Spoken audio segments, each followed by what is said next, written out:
न बैरिकेडिंग न marking point. Hathras कांड का जिम्मेदार कौन? लापरवाहियों की है लंबी लिस्ट।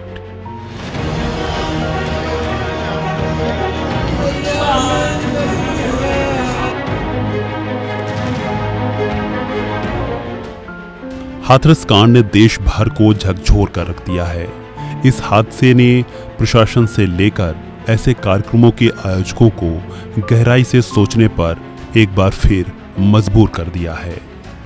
मंगलवार को हाथरस से तस्वीरें जो सामने आई हैं, देखकर हर किसी का दिल दहल गया। भक्तों की श्रद्धा पल भर में उनकी जान की दुश्मन बन बैठी। भगदड़ में जो गिरा उठ ही नहीं पाया, उठा तो उसका शव। हादसे के बाद यूपी सरकार ने कहा है कि वह इस बात की जांच कराएगी कि यह हादसा है या फिर कोई साजिश। लेकिन ऐसा क्या रहा कि इतना गंभीर हादसा हो गया? आखिर ऐसी क्या वजह रही? हाथरस हादसे में करीब 121 लोगों की जान जाने के बाद अब दुर्घटना के पीछे की वजहें सामने आ रही हैं।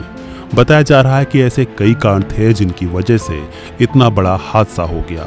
अगर इन बातों का ख्याल रखा जाता तो हादसे को टाला भी जा सकता था। दरअसल हादसे को लेकर मुख्य वजह जो कही जा रही है वो है बदइंतजामी। सत्संग वाले भोले बाबा हादसे के बाद से ही फरार हैं। बताया जा रहा है कि आयोजनकर्ताओं ने 80,000 की भीड़ के लिए अनुमति मांगी थी। आयोजनकर्ता को तय मानकों के मुताबिक बहुत सारी व्यवस्थाएं करनी चाहिए थी जो सत्संग के दौरान नहीं की गई। हादसे को लेकर जो वजह सामने आई हैं उनमें पहले एग्जिट और एंट्री पॉइंट नहीं बनाया गया। मार्किंग करके पॉइंट्स बनाए जाते हैं लेकिन कहीं मार्किंग नजर ही नहीं आई। 80,000 लोगों के हिसाब से मेडिकल टीम नहीं थी। मेडिकल टीम थी भी या नहीं, यह भी एक जांच का विषय है। किसी अनहोनी को देखते हुए इमरजेंसी रास्ता नहीं बनाया गया। कार्यक्रम में भक्तों की भारी भीड़ के हिसाब से कूलर और पंखे आदि की व्यवस्था उपलब्ध नहीं थी। भीड़ के हिसाब से वॉलंटियर कम थे। प्रशासन की तरफ से फोर्स भी ना के बराबर लगाई गई। जिस रास्ते से बाबा का काफिला गुजरा उस पर कोई बैरिकेडिंग नहीं थी। मैदान के चारों तरफ आने जाने के रास्ते बनाने थे लेकिन नहीं बनाए गए। बस छोटा सा कच्चा रास्ता बनाया गया था। अनुमति लेने और देने दोनों में बड़े स्तर की लापरवाही भी की गई है। बता दें कि बाबा अपनी सुरक्षा के लिए सेवादारों की फौज रखते हैं जिसे नारायणी सेना कहा जाता है। बाबा सुरक्षा के लिए महिला और पुरुष गार्ड साथ रखते हैं।